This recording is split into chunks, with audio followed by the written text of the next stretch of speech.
Okay guys, so I did film a video yesterday, but it ended up being like 40 minutes of me rambling because I feel like with these fertility videos, there's going to be so much information. So I'm going to try to keep it as like concise as possible. And then if anyone watching has questions, you can ask and maybe I'll go into further detail in like specific videos. But so my husband and I are starting fertility treatments again. We've done them in the past. We did them in 2014, 2019, and now here we are in 2025. So we're very fortunate. My husband's company, well, it was bought out by another company last year.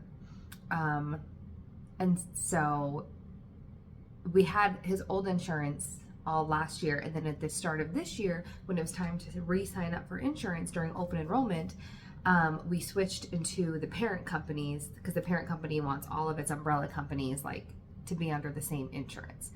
So we are now under a new insurance, and also, so we have the new insurance, and then that insurance also has this other partner that they work with, and that partner is specifically for like family planning. So we looked into it, and they cover a huge portion of fertility treatments. I mean, it's crazy. Or even just like my husband has some coworkers who are single. They're like late 20s and they want kids, but they haven't met a partner yet. And my husband is like, go look into this company that we have access to now and freeze your eggs. Like, do not wait because you don't know what's going to happen.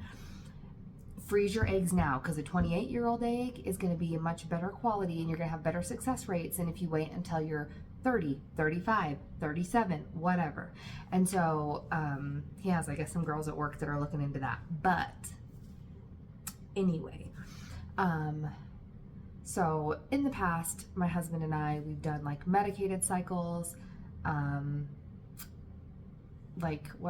can't think of the monitored cycles. We've done trigger shots, we've done IUIs. Our last set of IUIs that we did 3 IUIs back to back, and the plan was if they didn't work that we would be moving on to IUF. What is IUF? IVF. Well, at the time we were doing the IUIs, we had been, even prior to starting fertility treatments, we had already been doing foster care. And so when we started the IUIs, we actually had a current placement of two babies. And so we're like, okay, we're gonna continue, because that's the thing with foster care, it's just as unpredictable as fertility treatments, because like you never know when you're gonna get a phone call for a child.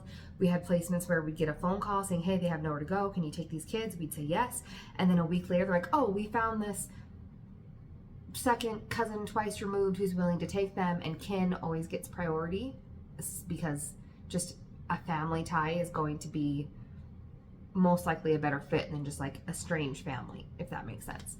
Just for like, they could be better fit religious wise, culture wise, like ethnic, just a lot of things that go into it. So even if they don't know the family, odds are the family would be a better fit if there's a family member willing to take them.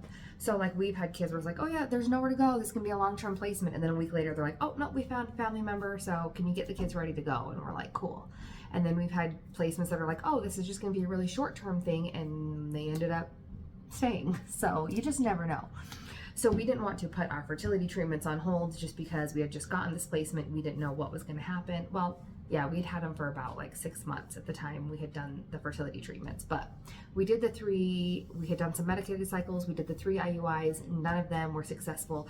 By the time the 3rd IUI ended and we were getting all the information for the IVF, which the IVF, and this was 5-6 years ago, so I don't know if prices have gone up or not.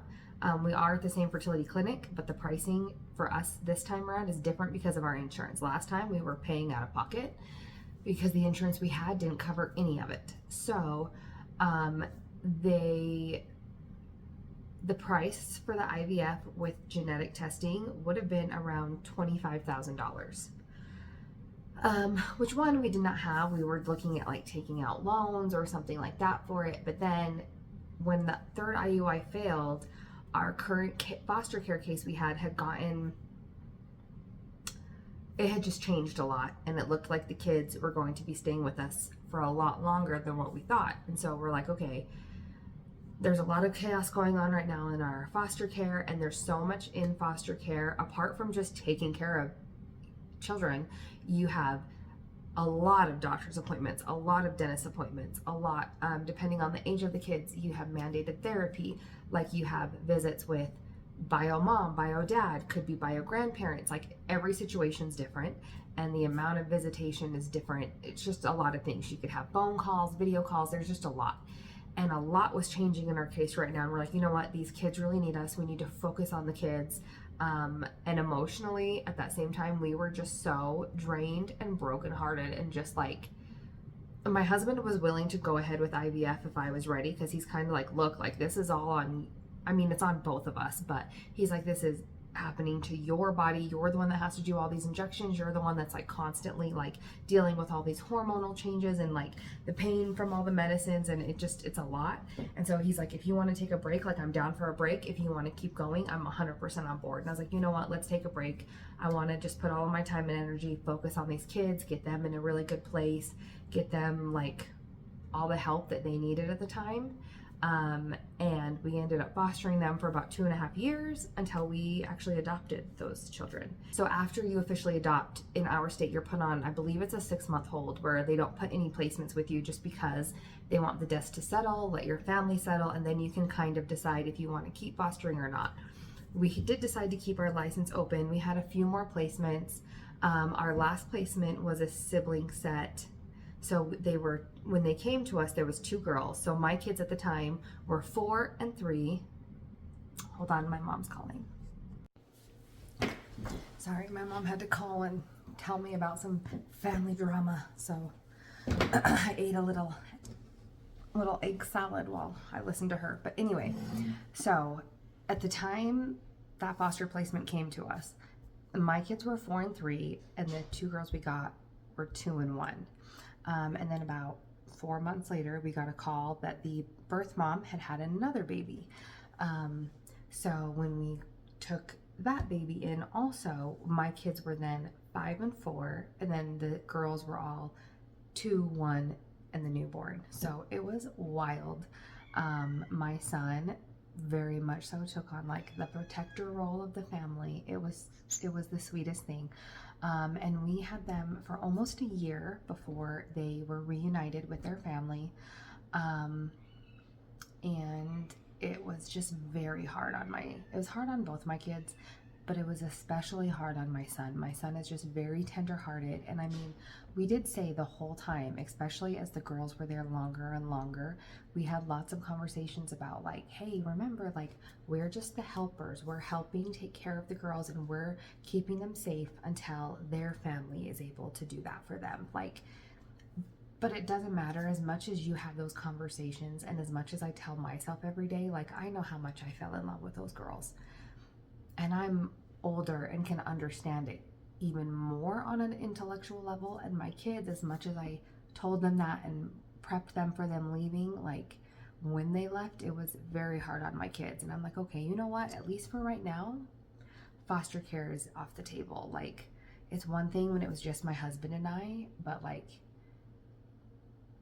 it was just a lot for my kids. So maybe we'll revisit it again when my kids are older. Maybe we won't. We fostered for, I think in all, about 7 years. We had lots of kids from premature, fresh out of the hospital, all the way to, I think our oldest that we took in was 12.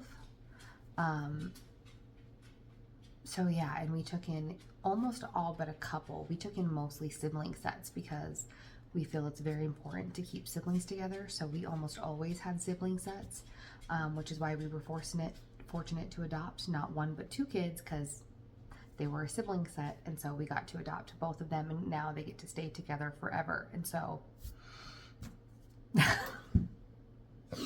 sorry. I don't know why that makes me so emotional still, but it's fine. They've only been adopted for like 5 years now, but it's whatever. 3.5 years, 4 years. I don't know. Anyway.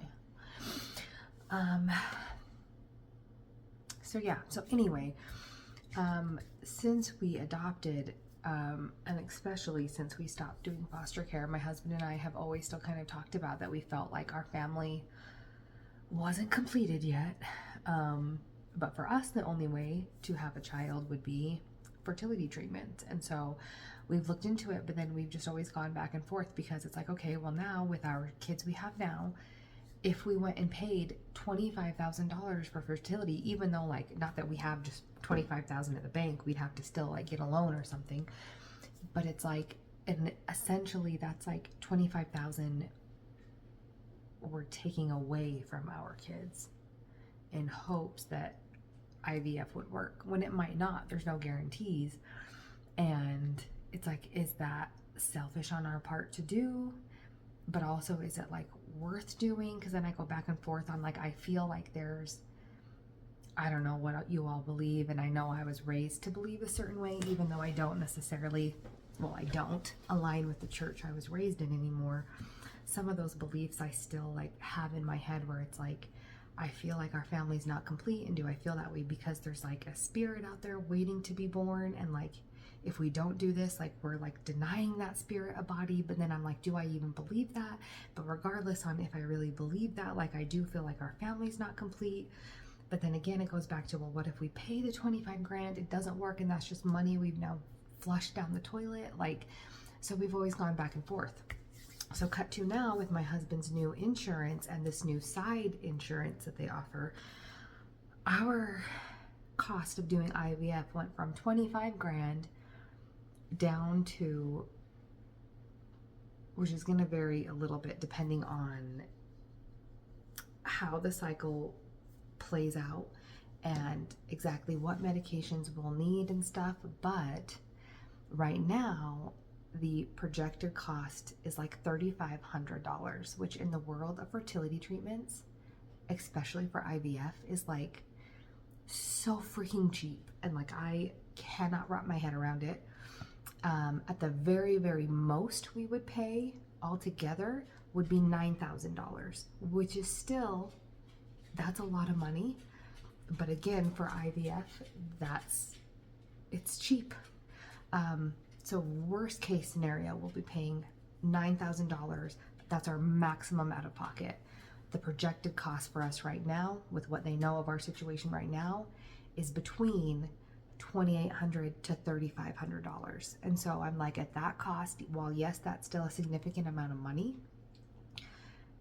it's an amount of money that's doable. And also I feel like with that amount of money, if we don't at least try it the one time, I'll always wonder, and I'll always regret not at least trying, because I'll just never know, because we never did IVF. Had we done IVF at least one time before and it failed, then it's like, well, it didn't work the first time, probably won't work the second time.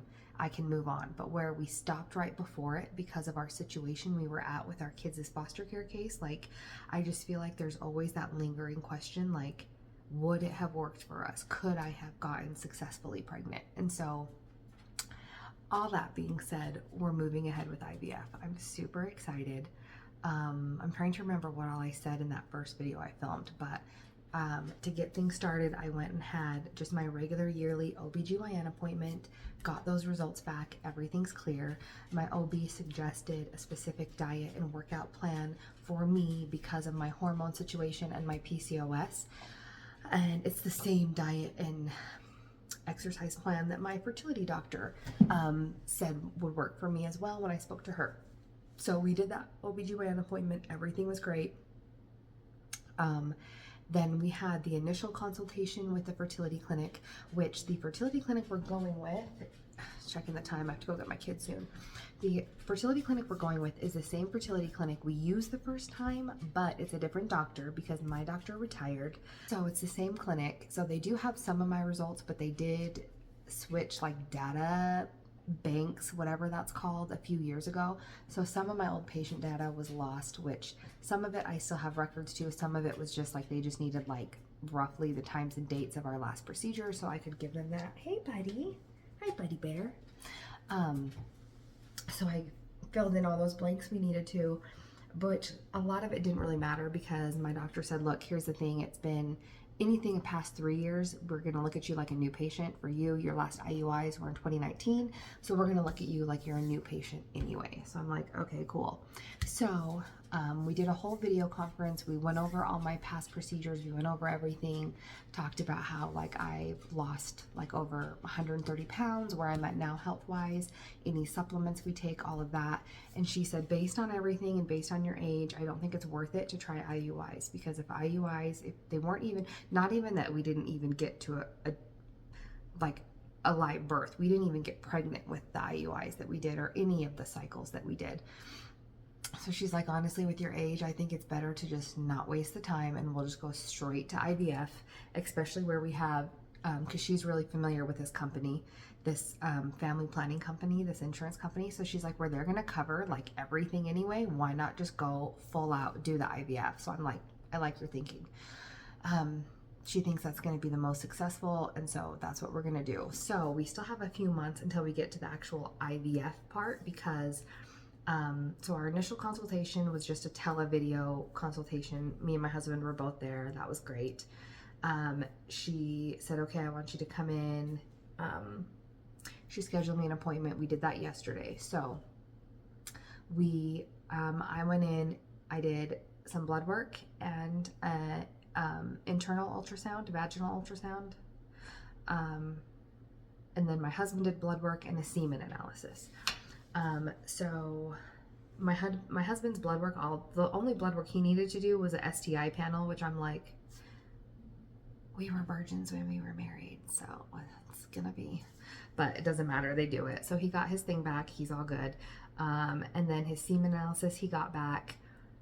And I'm trying to think of all like the proper words, but basically the amount of sperm he has is great, way higher than average, but the quality of sperm he has is on the lower side, which with IVF doesn't matter as much, because they're literally gonna like pick out the best ones to fertilize the eggs with. So it was more important for the IUI, less important for the IVF, but he has a lot of sperm to choose from, which is good. But just numbers wise, because he has so much sperm, he also has a really high amount of bad ones, but the actual percentage, like anything 5 or under is normal, 5% or under, you can have B-duds. He's at 4%. It's just that 4% for him is a much higher number than an average person, but statistically it's still in a good range, if that makes sense. And then for me, I did my blood work. The only good vein I have is this one on the side, and oof, it's a rough vein. But she took, it was like 6 or 7 vials. I also am doing the STI screening. They're checking a bunch of hormone levels, all the new patient blood work they do, plus they're doing a specific PCOS blood panel, which I'm really excited about.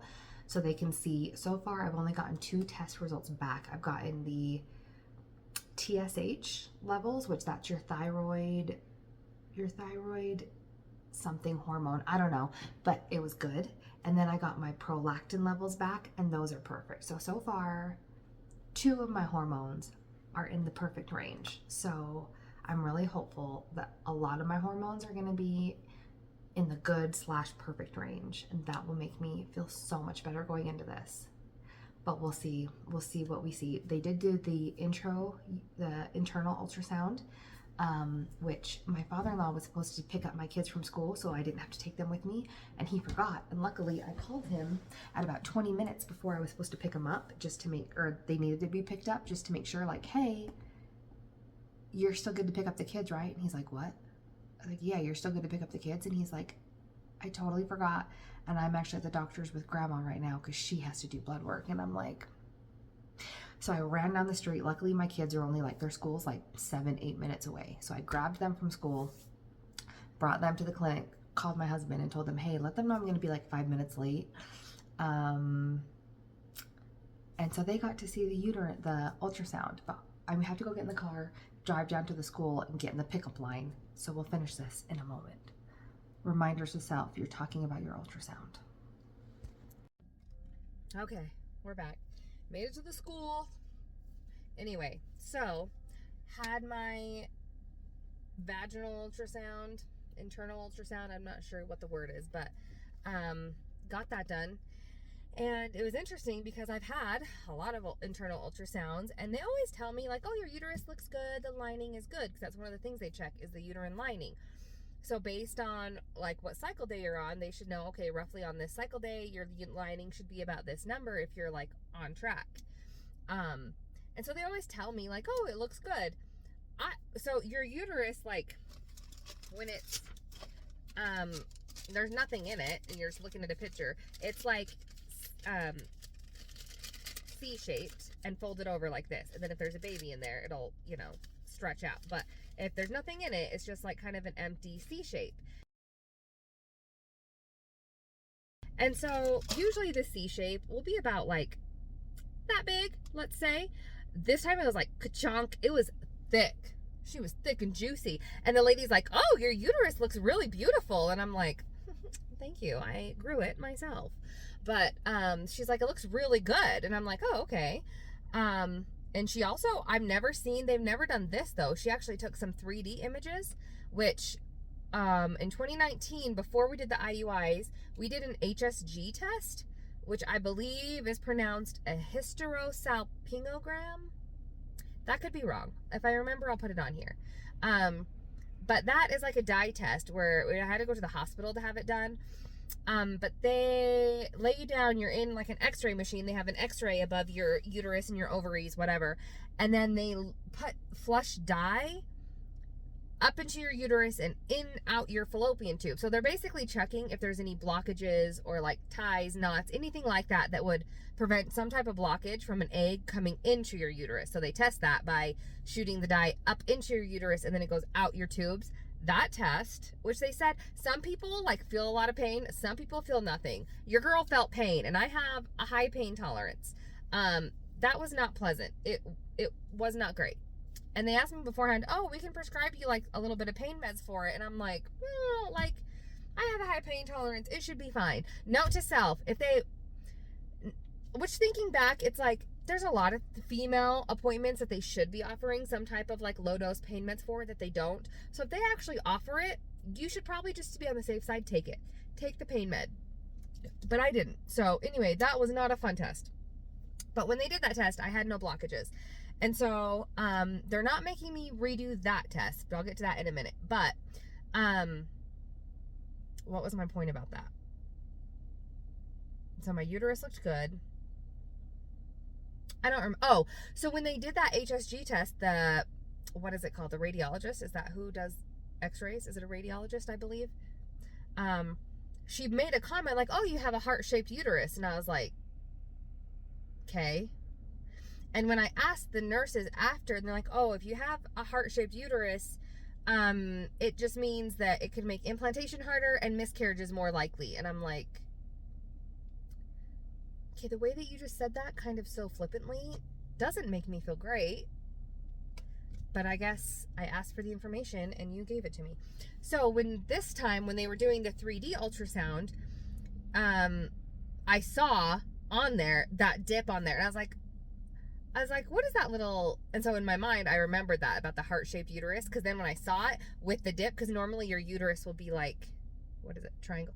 Why can't I do a triangle? Triangle shaped? Mine like literally like dips in the middle. Like not that much, but it's. I was like, what's that little dip right there? And she goes, oh, let me measure it. And she measured it and it was about a half a centimeter dip. So instead of being flat across, it was a half a centimeter dipped. And she goes, oh, that's fine. She's like, we don't worry about it unless it's a centimeter or more. And I'm like, okay, is that why when I did the HSG test years ago, the radiologist person made a comment that I had a heart-shaped uterus? Is that, she's like, yeah, that's what that is. She's like, but yours is not a problem. It'll be fine. And I'm like, okay. But you know, like once you hear the information, you can't unhear it. So that's kind of back there. And I'm like, nope, I'm just going to take the word of this doctor. And this doctor says it's not a problem. So I'm like 99% on board that it's not a problem. 1% trying not to panic about the miscarriage part, but whatever. And then she looked at my ovaries and I believe it was on my right side. So before, when I was doing IUIs, they were giving me they give you a bunch of hormones at the beginning, the first 14-ish days of your cycle, to make you grow at least a few follicles. So with IVF, you take even more because they want a bunch of eggs. With IUIs, they want you to have like a good my doctor, I think they said at the time like 2 to 5 would be great. I was lucky if I ever got one. I think the very last IUI I had 2, but they measure how big the follicles are, because once they get to a certain point, and I believe it's about 20, or 20 might be when your body itself releases the egg. But I want to say 20 to 23 is what they were kind of wanting to see. I think my biggest follicle, I only ever had one follicle the first 2 cycles, and all the medicated and monitored cycles, I only ever had one or like none. That very last IUI, I did get 2. One that kind of grew a little, then just stopped and just was sitting there. And then one that grew to a 17. And that was on all the medications, the highest dose I had ever been on. That was the best they could get me. So when I was there, I had 5 follicles, 5 eggs that started to mature, because your body will do a couple at a time. And when you're younger, it does, like, you do more when you're older, or more when you're younger, and then as you get older, you might only have 1 follicle a month until you don't have any. So when she looked at mine, I had 5 that had all started and then had stopped at one point, and then my 6th one was at an 18, and I was like, and the lady was like, oh my gosh, she's like, you're probably gonna ovulate like tonight. And I was like, are you freaking kidding me? She's like, well, I don't know if you guys are trying or not trying or what you're doing, but if you did want to try to get pregnant this month, I would suggest having intercourse tonight, tomorrow, and the next night. And I'm like, say less. So, but that was wild. I was like, this is not that I think I'm going to get pregnant this month, because that's just not how my body works. I'm fully intending on having to move forward with IVF. And if some miracle happens, I'll gladly take that miracle. But I'm just the fact, the thing that was exciting to me is that, okay, I have more eggs on this scan than I've ever had on all of my I don't know why I'm so emotional. I've had more eggs just randomly on no medication than I ever had on all of the cycles we tried to get pregnant during all the IUIs.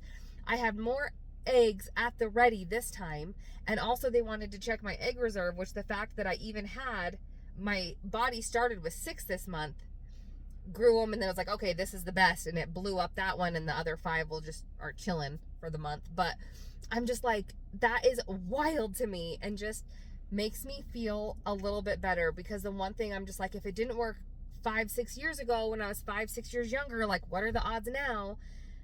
And it's like, my body so far has been, all of my tests that I've gotten back so far have been better. My weight is better. My PCOS is like much more managed. I mean, I still have to wait for my PCOS results to come in, so maybe I'm not as good as I think I'm doing. But just based off of how I'm feeling, and the fact that I'm having regular cycles, the fact that I have gotten a few positive ovulation tests, which I've never gotten, even when I was doing the IUI cycles, and I knew there was an egg in there, I gave myself the trigger shot. That forces your body to release the egg to ovulate. I still never got positive ovulation tests, even during those times. And I've gotten them because I knew they would probably ask, and they did, so I'm glad I've been doing it. But the past few months, I've been tracking my cycles, really good about tracking my cycles and doing ovulation tests, all that jazz. And so I have a few months of like history to tell them, and I've gotten a few positives. And so it's like, just the fact that, because all those tests go off of different hormones, so the fact that it is starting to snow. We've had like 60-degree days. It's just barely starting though. It's just like little flurries, but really. Anyway, so just the fact that like my body is like, I don't know, I feel like I'm better off now than I was 5-6 years ago. It's just crazy. I don't know. So anyway, trying to think if there's anything else to really talk about the appointment.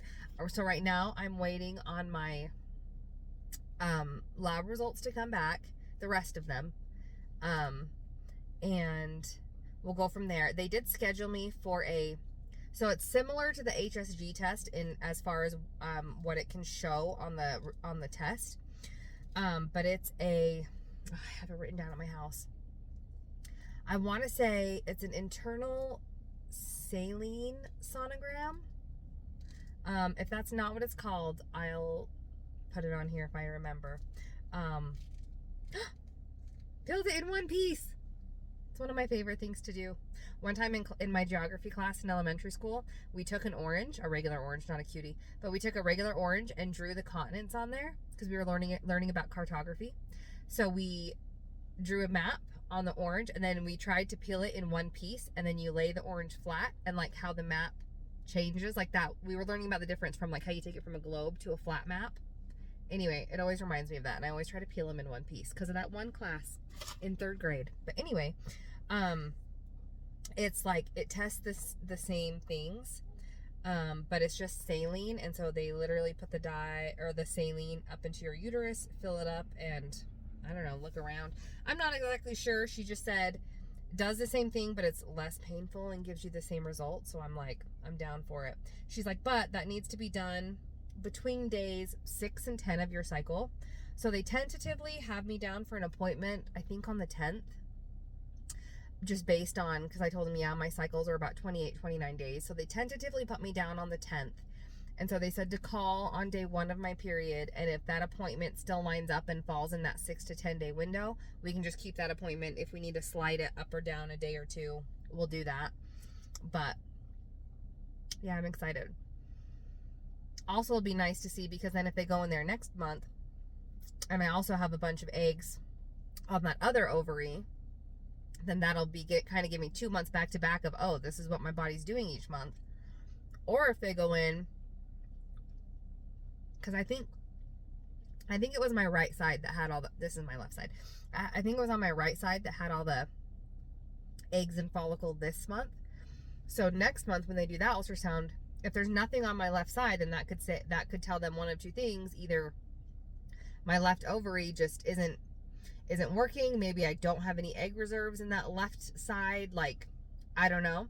Or if it's also really good, because like, so they can say, oh, we need to wait and make sure we do your IVF cycle when you're most likely going to be ovulating on your right side, because your left side's kind of, so I don't know. I'm really excited.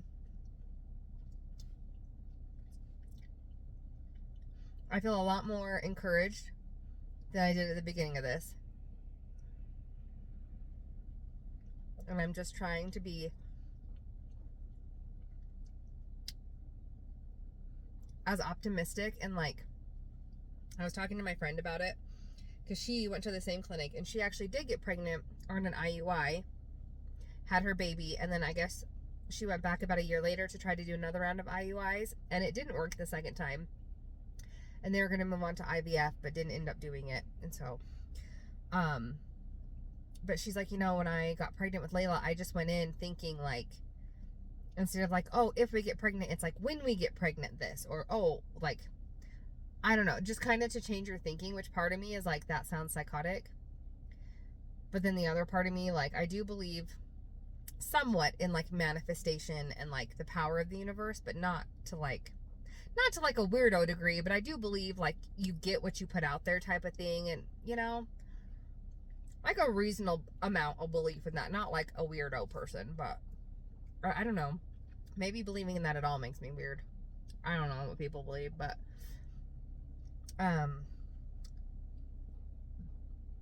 yeah. Sorry if you just heard that burp. That was nasty.